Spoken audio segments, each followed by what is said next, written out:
Hello friends, இன்றைக்கி நம்மளோட சேனலில் வந்துட்டு திருநெல்வேலி மாவட்டத்தில் அமைஞ்சிருக்க ஸ்ரீ சுப்பிரமணிய சுவாமி, அதாவது குறுக்குத்துறை அப்படிங்கிற ஒரு இடத்துல அமைஞ்சிருக்க முருகன் கோவிலை பற்றி தாங்க இந்த ஒரு வீடியோவில் பார்க்க போகிறோம்.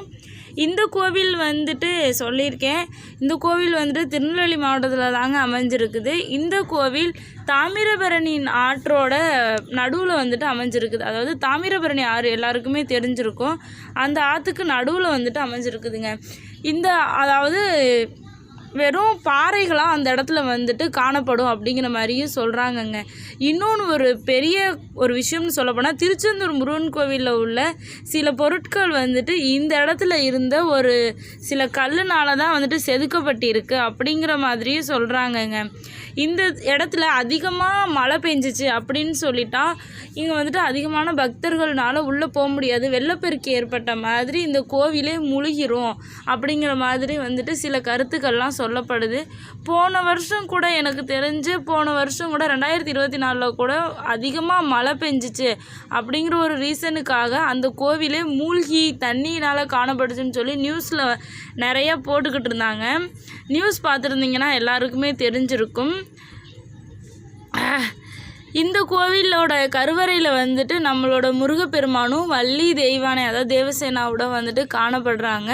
அது மட்டும் இல்லாமல் இங்கே பார்வதி, சிவன் அவங்களோட சிலைகளும், கணேசன் இவங்களோட சிலைகளும் இங்கே வச்சுருக்காங்க அப்படிங்கிற மாதிரியும் சொல்கிறாங்க. இன்னும் ஒரு தனித்துவமான விஷயம் அப்படின்னு சொல்லப்போனால், மகாத்மா காந்தி, வஉசி, சுவாமி விவேகானந்தர் போன்ற தேசிய தலைவர்கள் இவர்களோட சிலையும் கோபுரத்தில் வந்துட்டு வச்சுருக்காங்க அப்படின்னு சொல்கிறாங்க. அதாவது முன்னாடியே சொன்னேன்ல, இந்த கோவிலுக்கு பக்கத்தில் உள்ள ஒரு பாறை வந்துட்டு திருச்செந்தூர் முருகன் கோவிலை செதுக்கிறதுக்கு பயன்படுச்சு அப்படின்னு சொல்கிறாங்க. தாமிரபரணியோட நதிக்கரையில் இது அமைஞ்சிருக்கிறதுனால பருவ காலங்களில் நீரில் வந்துட்டு இந்த கோவில் பாதி முழுகிரும் அப்படின்னு சொல்கிறாங்க. சாதாரண பக்தர்களை தவிர ஏராளமான சுற்றுலா பயணிகள் வந்துட்டு இங்கே நிறைய பேர் வருகை புரிஞ்சுக்கிட்டும் இருக்காங்க.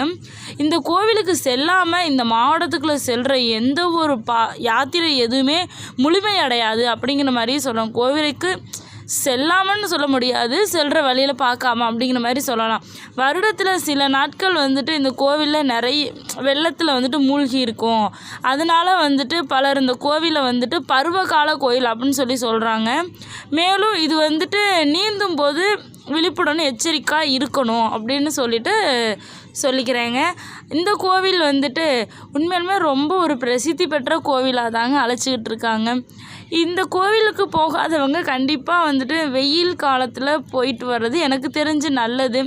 எதனாலனா, தண்ணீர் வந்துட்டு அதிகமாக ஆகிருச்சு அப்படின்னு சொல்லிட்டா இந்த கோவிலில் போகிற பக்தர்கள் ரொம்பவே சிரமப்படுவாங்க. இன்னொன்று, தண்ணியில் அரிச்சிட்டு போகிறதுக்கும் எனக்கு தெரிஞ்சு நிறைய சான்சஸ் இருக்குது.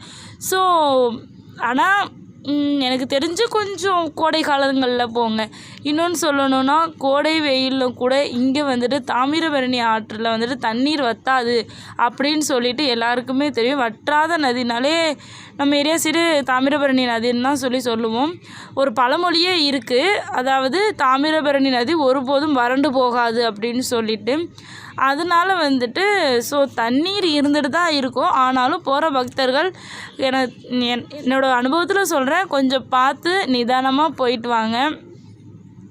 இன்னொன்று வந்துட்டு, மழை காலத்தில் தண்ணீர் கோயிலுக்குள்ள வந்துட்டு நுழைஞ்சு கிட்டத்தட்ட முழுவதையுமே வந்துட்டு மூழ்கடிச்சிருதுன்னு சொல்கிறாங்க. போகிறவங்க கொஞ்சம் சேஃபாக போங்க. இங்கே இருக்க கடவுள் வந்துட்டு வெற்றியின் கடவுளாக வணங்கப்படுறாரு. இது அவரோட வீரத்தையும் எல்லாத்தையுமே வெளிப்படுத்து அப்படின்னு சொல்கிறாங்க. இந்த கோயிலுக்கு போகிறவங்க கண்டிப்பாக பார்த்து பத்திரமா போயிட்டு வாங்க. நெக்ஸ்ட் ஒரு வீடியோவில் இது போல் சந்திப்போம். இது நம்மளோட சேனலில் உள்ள வீடியோஸ்லாம் பிடிச்சிருந்துச்சுன்னா நம்மளோட சேனலை லைக் பண்ணிட்டு சப்ஸ்கிரைப் பண்ணிவிட்டு பாருங்கள் friends. This video sponsored by பைமோட் ஷாப்பிங் ஆப். பைமோட் e-shopping application is one of the online shopping app now available on Play Store and App Store. Buymote e-shopping. இந்த ஆப்போட லிங்க் வந்துட்டு உங்களுக்கு டிஸ்கிரிப்ஷனில் கொடுத்துருக்கேன். இதில் நிறைய ப்ராடக்ட்ஸு, ஹோம் அப்ளையன்ஸ் ப்ராடக்ட்ஸு நிறைய இருக்குது. மறக்காமல் போய் செக் பண்ணி பார்த்துக்கோங்க. உங்களுக்கு தேவைன்னா வாங்கிக்கலாம். நிறைய ப்ராடக்ட்ஸ் அவைலபிளாக இருக்குது. எல்லாமே நமக்கு யூஸ் ஆகிற ப்ராடக்ட் தான்.